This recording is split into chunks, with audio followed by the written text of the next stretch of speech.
할렐루야. 주 예수의 은혜와 평강이 있을지어다.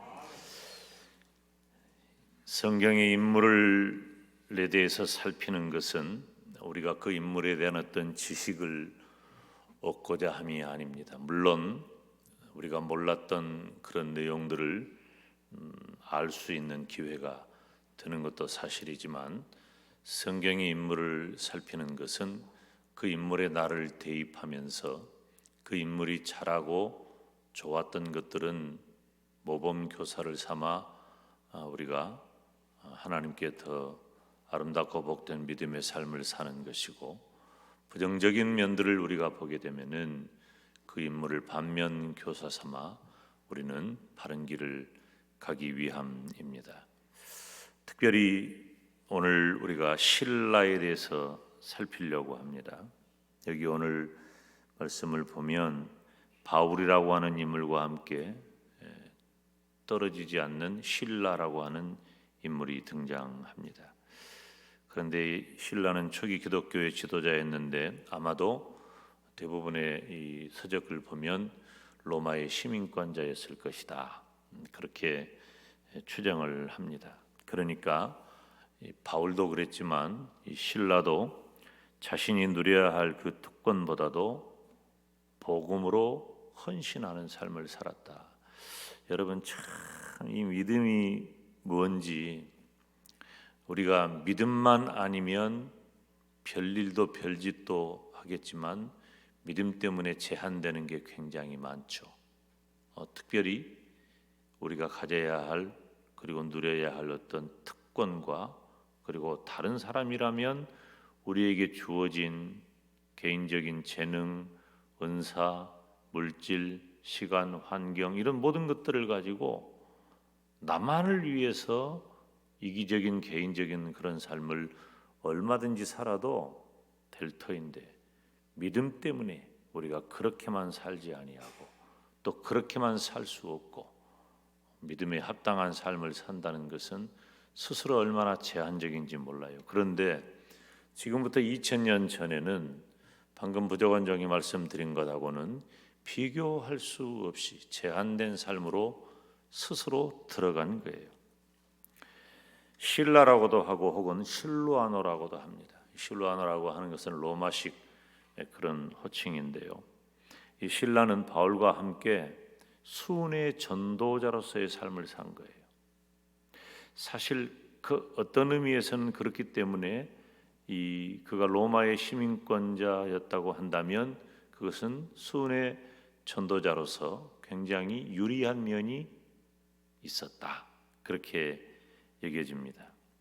바울이 오늘 이 본문을 보면, 오늘 본문이 아니라 다른 이 구절을 보면은 15장에 보면은요, 바울이 1차 여행 때는 원래 바나바와 함께 동행을 했죠. 기억이 안 나십니까? 1차 전도 여행 때는 바울과 바나바가 동행해서 1차 전도 여행을 했는데 15장에 헤어집니다. 이 사람들이, 바울과 바나바가 헤어지는데 뭐 때문에 헤어지냐면은 마가 요한 때문에 헤어져요. 원래는 마가도 1차 전도 여행 때 이 바울 바나바와 함께 전도 여행을 출발을 해서 갔는데 어쩐 일인지 이 마가가 중간에 예루살렘으로 돌아와 버려요. 그런데 바울이 그 일에 대해서 마음이 불편했어요. 실제로 그 일 때문에 다툽니다. 바울과 바나바가. 이 주의 일을 하다 보면 좀 마음이 안 맞아서 다투는 경우가 어디 있냐 했더니 바울과 바나바도 그렇게 했더라고. 그런데 15장 39절 40절 말씀을 보니까 바울이 신라를 택한 다음에 형제들에게 주의 은혜의 부탁을 받고 떠났다 그랬어요. 그러니까 심히 다퉜어요. 바울과 바나바가. 누구 때문에? 마가 요한 때문에. 그리고 바나바는 마가 요한과 함께 갔고 바울은 그때 신라와 함께 가는 거예요. 그래서 바울이 신라를 택한 다음에 이제 기도하고 형제들에게 부탁을 한 다음에 2차 전도 여행을 떠나는 것이죠. 이제 16장은 굉장히 중요한 부분입니다. 16장 설교를 몇 번 나눠서 했죠. 지금도 하고 있고, 이 16장은 바울이 이제 아시아 존을 벗어나서 유럽으로 향하는 거예요. 그래서 유럽 전도에, 즉 유럽 선교에 발을 내딛는 매우 중요한 장면이 이 사도행전 16장인 거죠. 그런데 이 실라라고 하는 사람은 오늘 본문을 통해서만 우리가 두 가지 정도 살피려고 하는데요. 첫째, 이 실라는 매를 맞고 감옥에 갇힙니다. 우리 22절, 23절 읽어볼까요? 시작.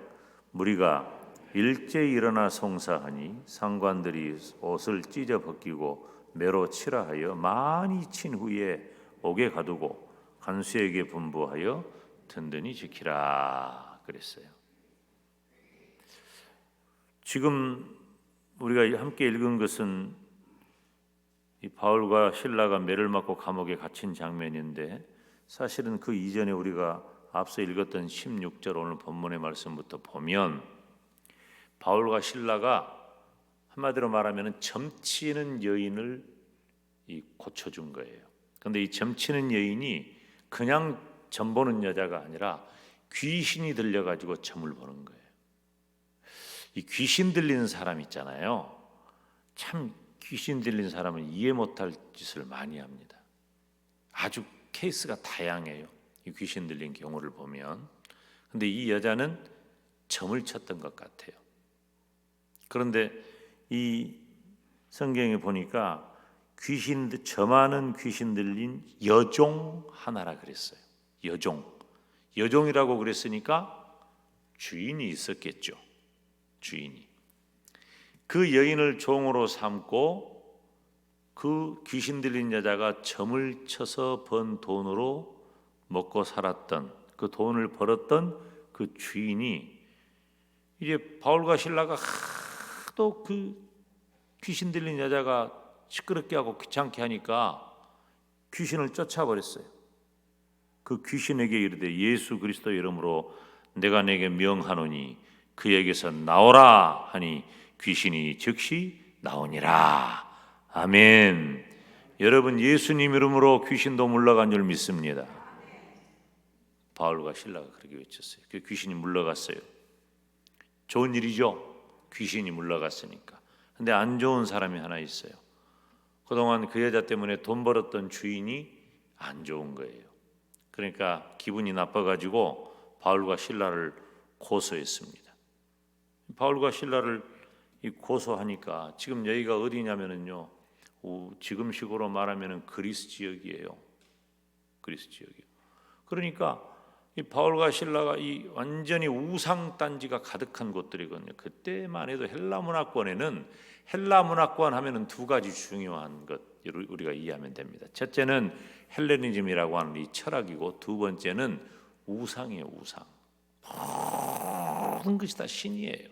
하늘도 우상, 땅도 우상, 바다도 우상, 사람도 우상, 집도 우상, 다 우상이에요. 다 우상. 그러니까 지금 이런데 바울과 실라는 그런 모든 우상 덩어리 그 지역에서 뭘 하냐면은 예수님을 얘기하고 있거든요. 그러니까 그것도 그 예수님을 얘기를 하면서 이 유대인으로서 이방 땅에 와가지고, 그러니까 외국인이죠. 바울과 실라는 이 외국인이 우리 땅에 와가지고 내가 먹고 살 일을 방해한다 이렇게 고소를 하니까 바울과 실라를 성경에 보니까 많이 쳤다 그랬어요. 매를 쳤는데 많이 쳤다. 매를 많이 맞고 감옥에 갇히게 된 겁니다. 여러분, 이거 쉬운 장면이 아닙니다. 우리가 글로 이렇게 읽고 말로 들으니까 그냥 그렇게 우리가 그러려니 그럴 수 있겠지 하지만 쉬운 장면이 아니에요. 많이 쳤다는 말은 상처라는 말로도 번역이 되고 재난이라고 하는 말로도 번역이 돼요. 그러면 이 상처라고 하는 말이, 특별히 재난이라고 하는 것은 그냥 뭘 보고 재난이라 그러냐면요, 지금 이 코로나 정도 되는 것을 재난이라고 그래요. 이걸 재난이라 그래요. 얼마 전에 동해 그 울진 그쪽에 엄청난 산불이 났죠? 그런 걸 재난이라 그래요. 그런 걸. 그리고 비가 너무 많이 내려가지고 가옥도 가축도 농작물도 사람도 피해가 너무 심한 것을 재난이라 그래요. 그러니까 바울과 실라가 얼마나 많이 맞았는지 너무너무 많이 맞은 거예요. 성경에 보면은 바울이 이 매맞은 이야기들을 가끔 하는데, 그 매맞은 내용 중에 어떤 얘기가 나오냐면 40에 하나 가만 매라 하는 표현이 나와요. 그러니까 그때 당시 이 태장하는 법에 의하면 40대를 못 때리게 했어요. 40대를 때린다는 것은 죽는다는 말이에요. 그 정도로 그냥 우리들이 권장 몇 대가 아니에요. 40에 하나 가만 매라는 것은 죽기 일보 직전까지 매로 쳤다, 많이 맞았다고 하는 것입니다. 그렇게 온몸은 맞은 매로 만신창이가 되어 있는데 감옥에 가둬두었습니다. 감옥이라고 하니까 요즘 교도소로 생각하면 안 돼요. 그때 당시는 이 문헌을 살펴보면은 대체적으로 토굴을 파가지고 그 토굴 속에다가 집어넣어 놓는 거예요. 토굴 속에 집어넣어 놓고 이렇게 문만 이렇게 견고하게 잡아서, 그러니까 죄수의 어떤 그 위생이라든가 건강이라든가 환경 이런 것을 생각할 틈이 없어요. 여러분 2000년 전이라니까요. 그런데다가 발은 움직이지 못하도록 착고로 채워 넣었습니다. 그러니까 지금 말로 하니까 그러죠. 얼마나 비참한 상황인지 모릅니다. 도대체 이 실라는 무엇 때문에 이렇게 매를 맞고 무엇 때문에 감옥에 갇힌 걸까요? 두말할 것도 없이 예수님 때문에 고난을 당한 겁니다. 그는 비록 모함을 당하고 억울한 고소를 당하고 매를 많이 맞고 말도 안 되는 곳에 감옥에 갇혀 있다 할지라도 그것 때문에 실라는 복음을 포기하지 않았고 신앙을 저버리지 않았다는 것입니다. 사랑하는 여러분, 우리 주님께서 당하신 십자가 고난의 계절이 다가오고 있습니다. 저는 참 그런 표현 잘 안 합니다. 감히 우리가 그 십자가에 동참한다? 뭐 그런 표현도 할 수 없지만 혹여라도 우리에게 복음 때문에 당하는 어려움이 있다면 우리는 깊이 감당해야 합니다. 실라와 함께 복음을 전한 바울은 자기 앞에 너무나도 뻔히 보이는 그 고난과 고통 때문에 그것이 두려워 복음의 길을 포기하지 않았어요. 바울은 복음을 위해서 죽음도 각오한 사람이에요. 사도행전 21장 10절로 13절 말씀을 보면 아가보라고 하는 선지자가 있는데 그 아가보라고 하는 선지자가 유대로부터 와가지고 바울의 띠를 가져다가 이제 그러니까 이 구약 방식이죠. 이 아가보라고 하는 선지자가 구약의 방식으로 이제 예언을 하는 거예요. 어떻게? 자, 우리가 한번 10절로 13절을 읽어볼까요? 시작. 여러 날 있더니 한 선지자 아가보라 하는 이가 유대로부터 내려와 우리에게 와서 바울의 띠를 가져다가 자기 수족을 잡아매고 말하기를 성령이 말씀하시되 예루살렘에서 유대인들이 이같이 이 띠 임자를 결박하여 이방인의 손에 넘겨주리라 하거늘 우리가 그 말을 듣고 그곳 사람들로 더불어 바울에게 예루살렘으로 올라가지 말라 권하니 바울이 대답하되 너희가 어찌하여 울어 내 마음을 상하게 하느냐 나는 주 예수의 이름을 위하여 결박받을 뿐 아니라 예루살렘에서 죽을 것도 각오하였느니라. 아멘. 바울은 다 만류합니다. 예루살렘에 올라가면 잡혀간다. 유대인에서는 넘긴다. 너는 죽는다. 그리고 대체적으로 그렇게 됐습니다. 특별히 바울은 지금 이 유대인들 입장에서는요, 바울은 완전히 타겟이에요. 걸리기만 해봐라. 바울만 잡아와라 이거죠. 왜 그래요? 그들 입장에서는 바울은 배반자입니다.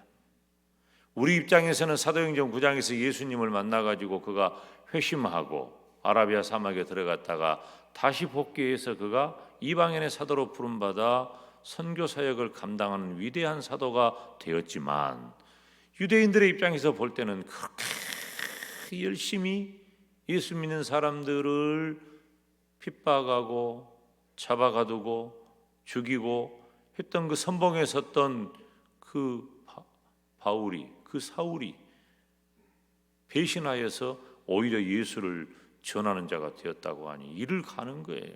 오기만 해봐라. 그런데 바울은 예루살렘에 가는 것을 두려워하지 않았어요. 나는 주 예수의 이름을 위하여 결박받을 뿐 아니라 예루살렘에서 죽을 것도 각오하였느니라. 아멘. 고난을 자초한 거예요.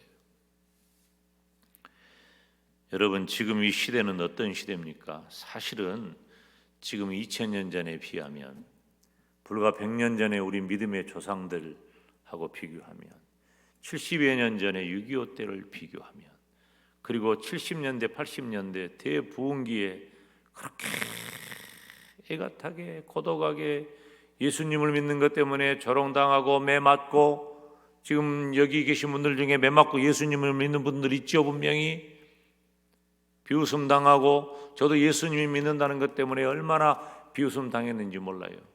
와, 그랬던 친구가 엊그저께는 전화가 왔어요. 그저께인가?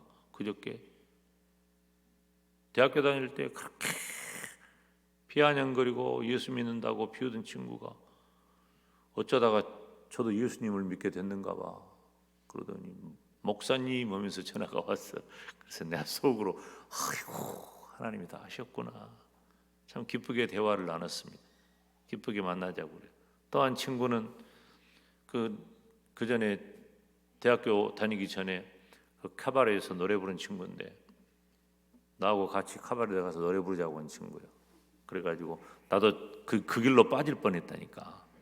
그 길로 그 광주에 저 어디야 저 남도 클럽의 그 연예부장이 나보고 너는 트로트를 하면 참 잘하겠다. 목소리가 참 좋고 그렇게 꼬셨어. 그럼 네가 노래를 3스테이지만 이렇게 돌아다니면서 하면은 한 달에 120만 원 벌게 해주마. 놀래지도 않네. 그때 120만 원이면은 한 달에 나 한 학기 등록금이 150만 원일 때예요. 큰 돈이었어 그때는. 근데 이제 그 친구가 나오나 잡초, 허공 이런 거 얼마나 잘 부르는지 몰라. 다 기억하잖아. 얼마나 잘 불렀으면은. 근데 그 친구가 자기 직업의 그 내용은 말할 수 없어요. 국가 기밀에 해당하는 거예요. 중요한 인물이 됐어요. 그래가지고 전화 왔는데 자기가 안수집사가 된 거야 또. 이거 참. 그래서 내가 대학교 다닐 때 예수 믿는 친구들이 그렇게 많지는 않았어요. 근데 이제 그때 비웃었던 친구들이 지금은 또 목사님 하는 거 보니까 세월이 벌써 30몇 년 지났잖아요. 여러분, 우리 다 그렇게 예수 믿었습니다. 매맞고 조롱당하고 핍박당하고. 나는 잊어버리지도 않아요. 우리 이모부가 나보고, 이모부 돌아가셨는데 이모부가 나보고 엄마 혼자 저렇게 고생하는데 교회 미쳐가지고 엄마 혼자 저렇게 고생. 내가 효자인지도 모르고 나는 어머니 잘 모신다고 모시는데 양이 안 찼나 봐. 어른들 눈에는. 교회 미쳐가지고 다닌다고. 대학교를 졸업했으면 돈을 벌어야지 신학교를 또 가야. 그러고 진짜 그럴 때마다 어떨 때 보면 자괴감이 들 때도 있었지만 예수 믿는 기쁨이 그런 것들을 다 눈에도 안 들어오게 하더라고. 귀에도 안 들리게 하더라고. 그렇게 우리가 예수님 믿었잖아요. 근데 그때에 비하면 2000년 전에 비하면 일제강점기에 비하면 6.25 때 그 비하면 그리고 힘들고 어려울 때 그 복음기에 비하면 지금은 평화시대예요. 지금은. 그런데 평화시대가 더 어렵습니다. 여러분. 313년에요. 그렇게 핍박받던 기독교가 로마 황제가 콘스탄틴 대제가 밀라노에서 칙령을 발표해요. 기독교를 로마의 국교로 공인합니다. 이제는 예수님 믿는 것 때문에 누가 건들지를 못한 때가 된 거예요. 그리고 나라에서 기독교를 장려해요. 결국 어떻게 되었어요? 좋아졌어요? 좋아진 것 같죠? 천만에요. 그때부터 교회가 타락하기 시작한 거예요. 교회가 평안하다고 좋다고 이 팍스 로마나가 이루어지니까 팍스 로마나를 타고 이 기독교가 모든 길은 로마로 통한다고 했는데 그 길로 예수 그리스도의 복음이 전파되는 기회가 되었고 좋았어요. 그런데 기독교가 평안하여지니까 나중에 어떻게 됐어요? 교황이 황제 위에 있고 황제의 목을 치기도 하고 황제를 임명하기도 하고 교회를 누가 건들기만 하면은 어떤 그 교회를 건든 나라나 왕이나 황제나 전부 다 전쟁을 일으켜가지고 기독교가 전쟁의 주범이었어요. 중세 때는. 지금도 마찬가지예요. 지금 우리가 평화시대이기 때문에 예수님을 믿는 것이 여러분 어떻습니까? 과거보다 절실하지 않아요. 절실하지 않아요.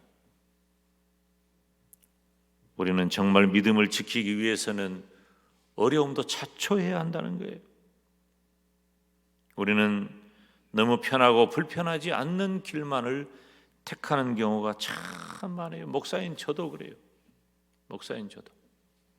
메시지가 무뎌져 가지고 내가 이렇게 설교를 하면은 성도들에게 이 설교가 부담이 가면 어쩔까? 부담 가는 설교 이렇게 하나씩 단어 표현도 하나씩 막 그냥 적나라하게 그냥 신랄하게 원색적으로 막 해대버려야 그것이 하나님 뜻인데 다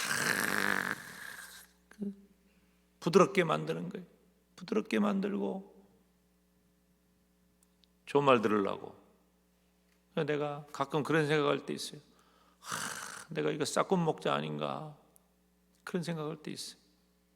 내가 아무리 안 좋은 말 들어도 성도들에게는 강하고 바른 메시지 증거해서 성도들이 그 말씀대로 살도록 그렇게 해야 되는데 그것 아닌가. 편하게만 지금 코로나 시대가 돼가지고 지금 온라인 이렇게 하니까 물론 지금 어쩔 수 없는 그런 상황 가운데 여러분 지금 더 조심해야 돼요. 더 조심해야 됩니다. 그런데 이런 상황 가운데서 어쩔 수 없다고 하지만은 우리가 너무 편의주의에 핑계거리가 너무 많아요. 지금 여러분 우리 주보 보셔요? 우리 주보 보시면요. 현장 예배 나오신 분들이 470명 전주에. 그리고 온라인 예배 참석한 분이 125명, 600명밖에 안 돼요 지금. 나머지 다 어디 갔냔 말이에요. 나머지 다 어디 갔어요? 4월 이후에 지금 구역별 대신방 지금 준비하고 있어요. 개인적으로 다 하기 어려우면 우선 구역별로라도 모여가지고 구역이라도 한번 다 한번 체크를 한번 해봐야 되지 않느냐. 여러분,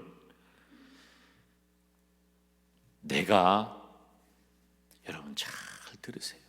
내가 예수님 때문에 어려움을 만나잖아요. 그거 두려워하지 마세요. 내가 믿음 지키기 위해서 어려움을 만나잖아요. 두려워하지 마세요. 내가 주의를 지키는 문제 때문에 11조를 드리는 것 때문에 그리고 직장에서나 사업에서나 내가 믿음을 가졌기 때문에 못된 짓에 손 담그지 않는 것 때문에 조금 손해가 있고 힘들고 어려움을 만난다고 해도 그 때문에 두려워하지 말란 말이에요.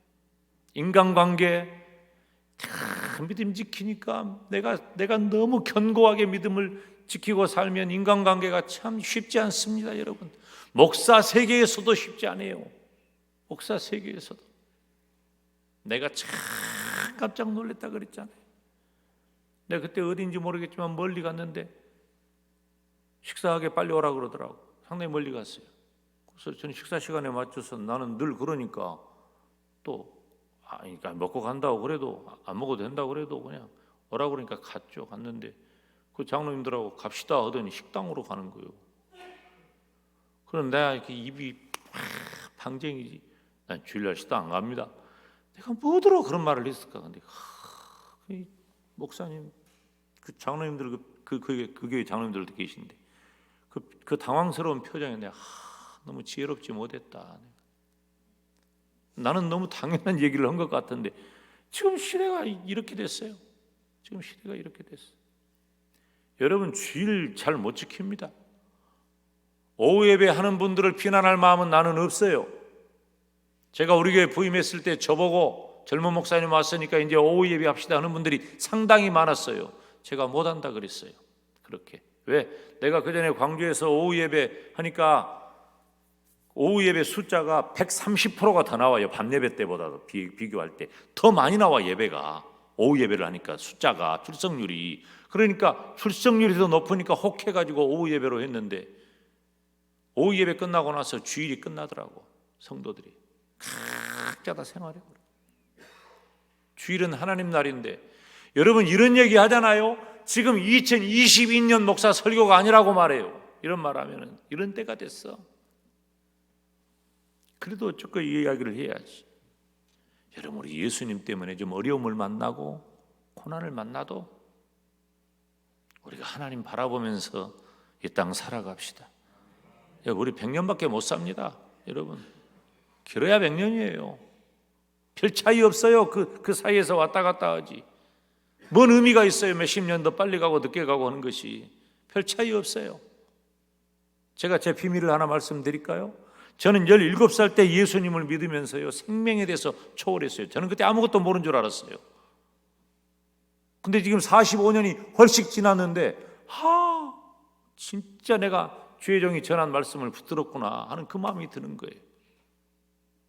괜찮아요. 다 보너스예요. 지금 이 자리에 내가 있는 것 자체가 보너스란 말이에요. 하나님이 더 준 거예요. 여지껏 더 준 거예요. 계속 더 주고 있는 거예요.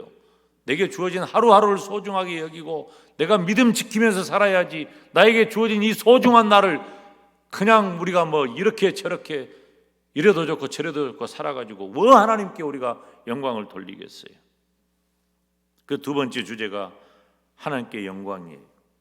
신라는 옥중에서도 찬송했어요. 고난이 다가와도 고난 중에서도 하나님께 영광을 돌린 거예요. 우리가 24절 25절 읽습니다. 시작.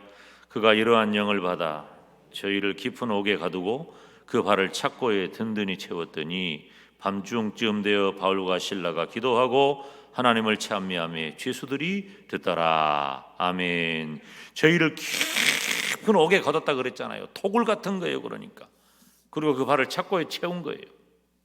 신라는 바울과 함께 옥중에 갇혀 있지만 그 밤에 뭐 했어요?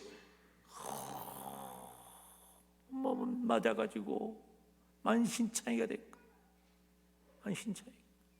여러분 안 맞아봤죠? 아까 예배드리기 전에 제 아내하고 그런 얘기 잠깐 했는데 내가 고문은 안 당해봤어요. 고문은 맞아보잖아요. 저항도 못하고요. 저항할 수가 없죠. 너무너무 힘든 거예요. 근데 그건 비교가 안 되지. 아예 이 사람들은 초죽음이 된 거예요. 바울하고 실라는. 그런데 그 밤에 깊고 캄캄한 토굴 속에 갇혀서 바울과 실라가 하나님 앞에 찬양을 한 거예요. 할렐루야.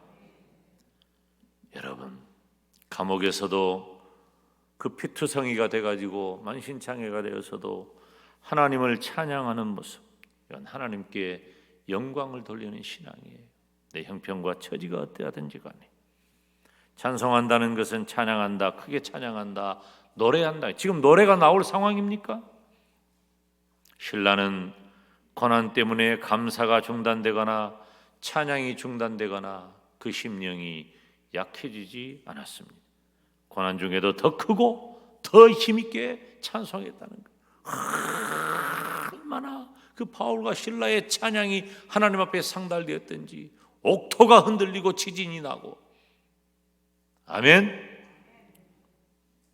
여러분, 기도하면 역사가 일어납니다.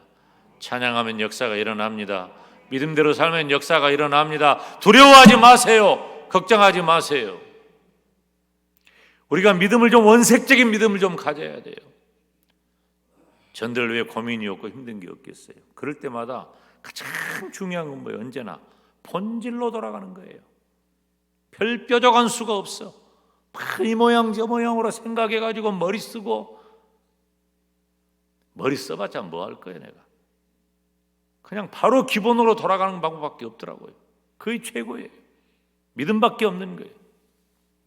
여러분, 예수님에게도 유일한 찬양의 기록이 있습니다. 마태복음 26장 30절에 보면은 이에 저희가 찬미하고 감람산으로 갔다 그랬어요. 마가복음 14장 26절에도 같은 배경이 나오죠. 예수님께서 저와 여러분을 위해서 십자가에 죽으시기 위해 그 전에 마지막 만찬을 제자들하고 나눕니다. 예수님은 다 아셔요. 어떤 놈이 나를 팔 것이다. 네가 나를 팔지. 네가 나를 배신해. 네가 나를 3번 부인할 거야. 너희들 다 겁먹을 거야. 도망갈 거야. 흩어질 거야. 다 아셔요. 그 제자들하고 내일 십자가를 지셔야 할 예수님께서 마지막 만찬을 하시고, 여러분, 마지막 만찬이 그러니까 주님께서는 언제나 먹던 떡이고 언제나 마시던 포도주지만 오늘은 주님이 설명을 하십니다. 이 떡은 너희를 위하여 찢기는 나의 살이다. 나의 몸이다. 너희들을 위해 죽는 내 몸이다. 이 잔은 내가 너희들을 위하여 흘리는 나의 피다. 못 알아들어 제자들이.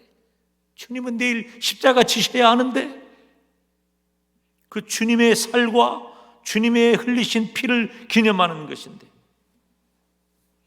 그리고 내일 최후의 십자가를 지시기 위해 주님은 다 향하던 그 길대로. 혹시 여러분 중에 기억하시나요? 제가 이렇게 마가 다락방에서 이렇게 나오면서 이렇게 보면서 예수님이 저 길로 가셨을까? 나는 거기서 겟세마네 동산이 보이잖아. 겟세마네 동산이 보여. 겟세마네 동산에서도 이쪽이 예루살렘 성이 보여. 보면서 마가 다락방에서 이렇게 내려다보면서 오솔길 예수님이 저 길로 가셨을까? 저 길로 가셨을까? 근데 우리 주님은 그 길로 가시면서 찬송하고 가셨어. 주님. 제자들이 어떻게 할 것도 아시고 내일 주님이 어떤 십자가를 지셔야 할 것도 다 아시는데 찬송하고 갔단 말이에요. 가장 끔찍한 고난, 가장 고통스러운 그 상황에서도 우리 주님은 노래하고 찬양하셨어요. 여러분, 우리는 어떤 상황, 어떤 순간에도 하나님께 영광을 돌리시기를 바랍니다. 바울은 그가 당할 최후의 죽음 상황에서도 하나님을 찬양하고 영광을 돌립니다. 디모데후서 4장 18절 말씀을 보면 함께 읽습니다. 시작. 주께서 나를 모든 악한 일에서 건져내시고 또 그의 천국에 들어가도록 구원하시리니 그에게 영광이 세세무궁토록 있을지어다. 아멘. 이 디모데후서는요, 바울이 순교하기 전에 마지막 이 순교를 앞두고 기록한 마지막 서신이에요. 지금 그러니까 디모데후서 4장이니까 지금 마지막 장면을 기록하고 있는데 보세요.